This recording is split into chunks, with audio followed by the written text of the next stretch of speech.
Happy birthday to you. Happy birthday to you. Happy birthday, happy birthday, happy birthday to you. Hello, K-Hubbers! You're probably wondering why I sing while I wash my hands. This is actually the right way to wash your hands. You use warm water and soap and rub your hands together for at least 15 seconds, which is about how long it takes to sing happy birthday.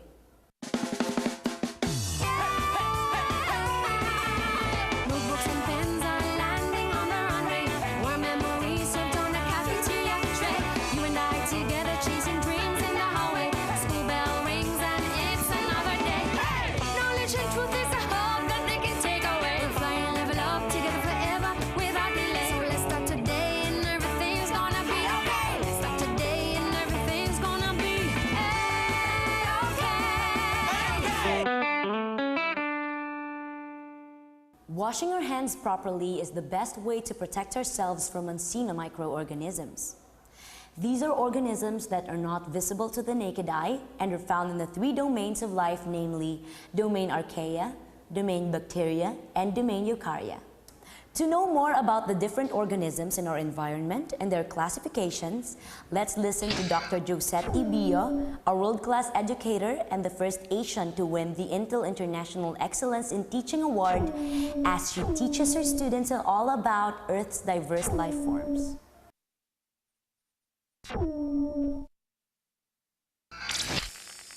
Hello, Teacher Abby. Hi, kids.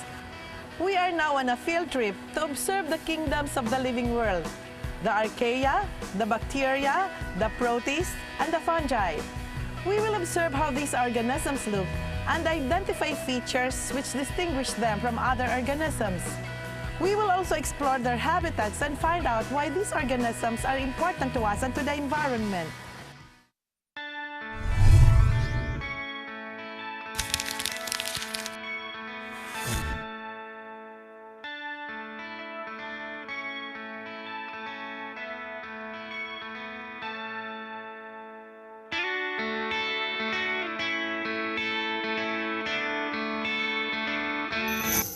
Ma'am, how many kingdoms of organisms are there? That's a very good question, Ashley. Before I discuss with you the characteristics of the Archaea, the bacteria, the protists, and the fungi, let me first give you a brief background of how biologists classify living organisms. A long time ago, until about the mid-20th century, living organisms were classified into 2 kingdoms, the plant kingdom and the animal kingdom. Organisms that are stationary, possess chlorophyll, and can undergo photosynthesis are considered plants. Those that can move around and eat other organisms for food are considered animals. The branch of biology, which deals with describing, naming, and classifying organisms, is called taxonomy.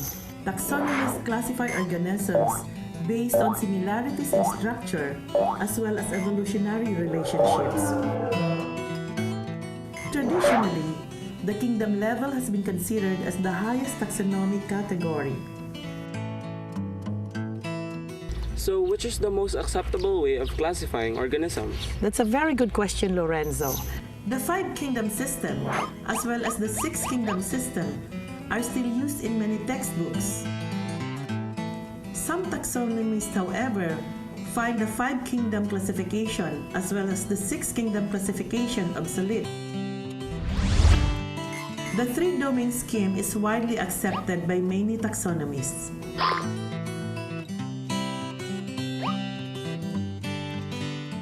As you can see, the taxonomic classifications we read in textbooks are still subject to revisions as we continue to explore and learn more about the living organisms.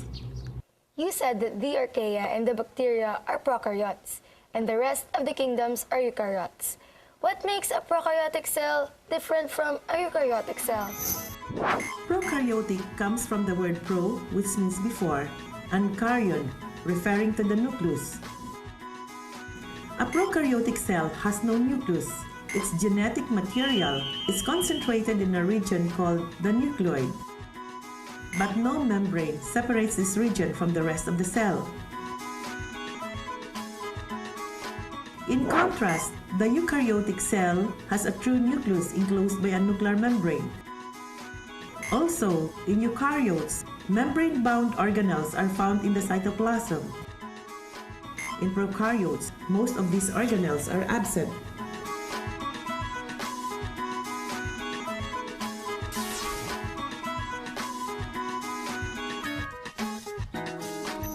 What are archaea and how are these different from bacteria?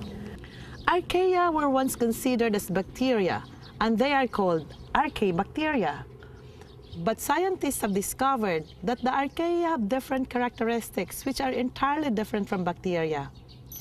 Both archaea and bacteria, however, possess cell walls. The cell walls maintains the shape of the cells and prevents the organisms from bursting under unfavorable conditions.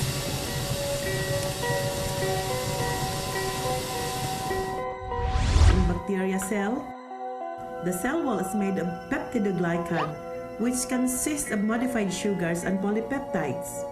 In archaea, the cell wall is made of proteins and non-cellulosic polysaccharides.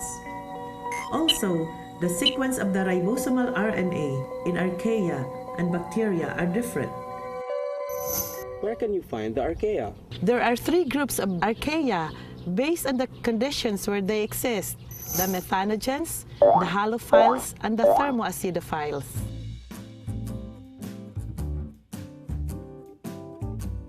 Archaea were first discovered in volcanic hot springs. Recently, another group of archaea were found in highly acidic mine drainage. These groups of archaea are known as thermoacidophiles because they live in extremely hot and acidic environments. Another group of archaea are the halophiles.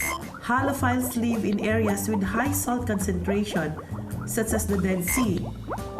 Do you know that some species of halophiles require a salt concentration 10 times as that of the seawater in order to grow and reproduce? Another very important group of archaea are the methanogens. They are found in the intestinal tracts of humans and some animals. They are also abundant in the sewage treatment plant and in areas where no oxygen is present. Oxygen will kill them. These organisms convert carbon dioxide to methane and are important decomposers in the sewage treatment plants. Do archaea cause disease? No, archaea don't cause disease. They are non-pathogenic. How do they reproduce? The archaea reproduce asexually by binary fission. The single DNA replicates, the cell wall pinches off in the center, and the organism divides into two new cells. The bacteria are the most abundant prokaryotes found in the world. They are found everywhere, in the soil, in air, in water, in your skin, and even inside your bodies. The most common bacterial shapes are the rod-like bacilli, the spheres called cocci, and the corkscrew-shaped bacteria, the spirilla. The most distinguishing characteristic of the bacteria is their peptidoglycan cell wall. Only the bacteria possess a cell wall with peptidoglycan.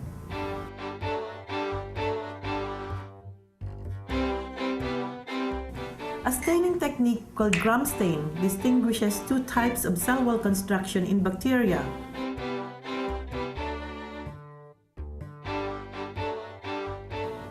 The cell wall of a gram-positive bacteria has a thick peptidoglycan layer. This layer absorbs the stain. That's why it is called gram-positive cell wall.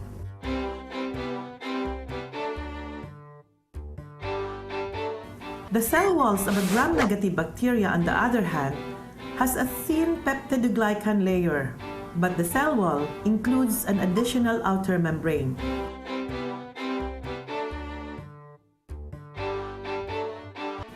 This outer membrane is sometimes toxic to mammals because it produces a certain type of toxin.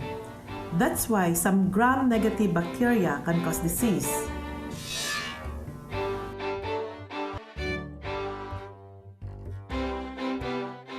Bacteria reproduce asexually by binary fission. One bacterium can divide every 20 minutes. So one bacterium can produce 6 trillion offsprings in 24 hours. They reproduce very, very fast. That's why, if you do not brush your teeth at least 3 times a day, the billions and billions of bacteria in your mouth can cause tooth decay and bad breath. Bacteria are able to use a wide array of nutrient sources. Those with chlorophyll undergo photosynthesis. Chemosynthetic bacteria makes use of the energy from inorganic molecules like sulfur, iron, and nitrogen. Most bacteria are heterotrophic. They obtain energy by breaking down any form of organic material. The term biodegradable refers largely to the work of the bacteria. The appetite of most bacteria for nearly all organic compounds is the reason why they are the most important decomposers in the ecosystem.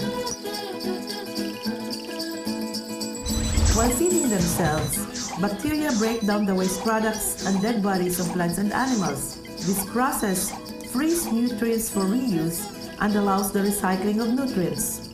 Imagine if there were no bacteria. Dead plants and animals will just be lying around. Nutrients essential to life will be locked in corpses and waste. There will be no nutrient cycling. Life on Earth cannot be sustained. Aside from their role in nutrient cycling, what are the other uses of bacteria? Bacteria are used in industries, for example, in making acetone and other products. Pharmaceutical companies culture bacteria that produce vitamins and antibiotics. The food industry uses bacteria to convert milk to yogurt and cheese. Some bacteria are used to clean up oil spills. Nitrogen-fixing bacteria, like the cyanobacteria, can enrich the soil. Bacteria are also used for research purposes. What are pathogenic bacteria? Bacteria that cause disease are called pathogenic bacteria. Some of these bacteria produce toxic substances that can cause death. Examples are the bacteria that cause tetanus. Yay! Look what I got! Tetanus! And the bacteria that cause food poisoning. And botulism! Are you aware that in the Philippines, the most common diseases are caused by bacterial infections? These include diarrhea. Hey guys, it's my new toy, diarrhea.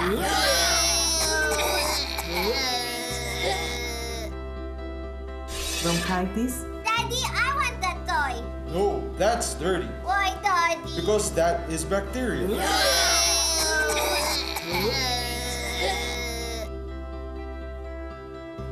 Pneumonia. Classmates, I have a new toy. It's pneumonia. And tuberculosis. Honey, surprise! It's tuberculosis.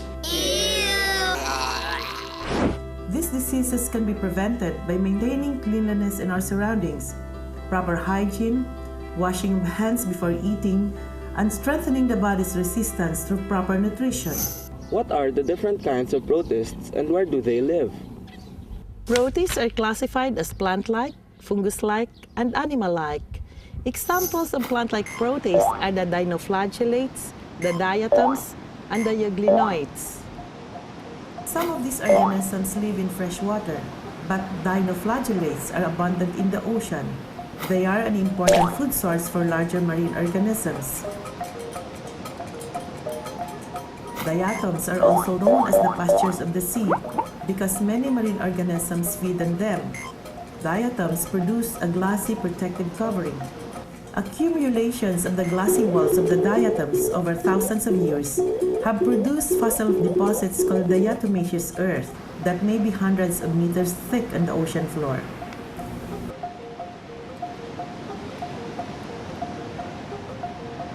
Prehistoric accumulations of diatoms and their stored oil may have contributed to today's petroleum reserves. Dinoflagellates, diatoms, and euglenoids are also called phytoplankton, meaning floating plants.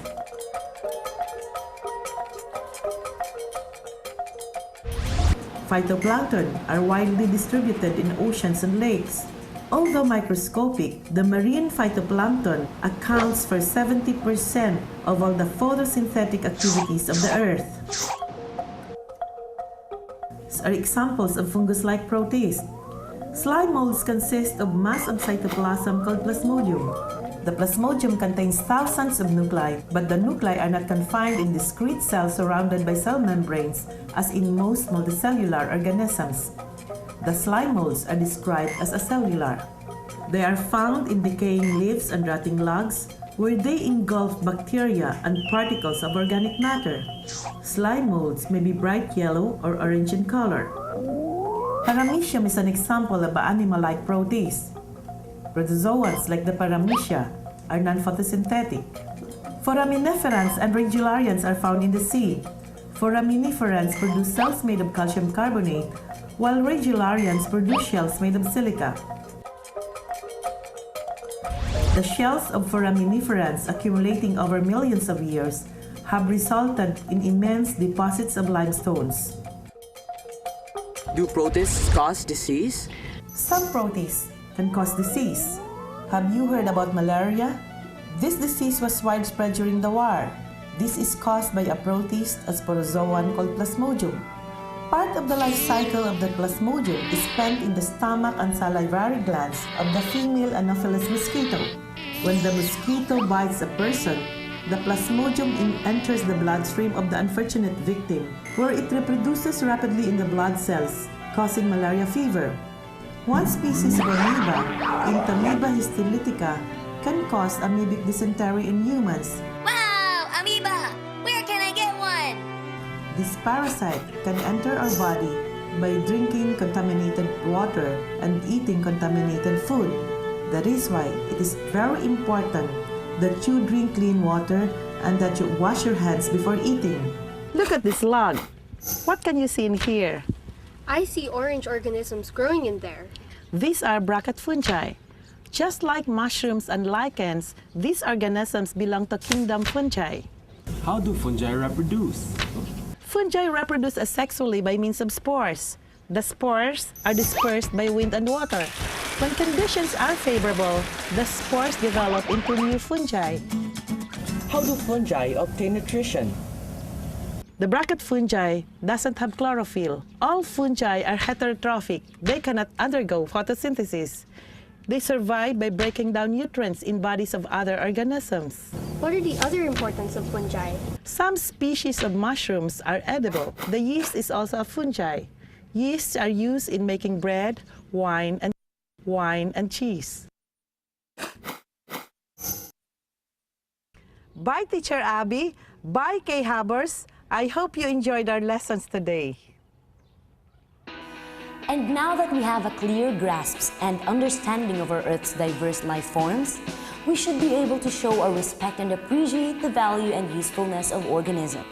We should also keep our environment clean, especially our water sources, to prevent the harmful microorganisms from spreading, because most microorganisms are found anywhere there is moisture, and a good breeding ground for them is flood water. See you next time, K-Hubbers. Bye!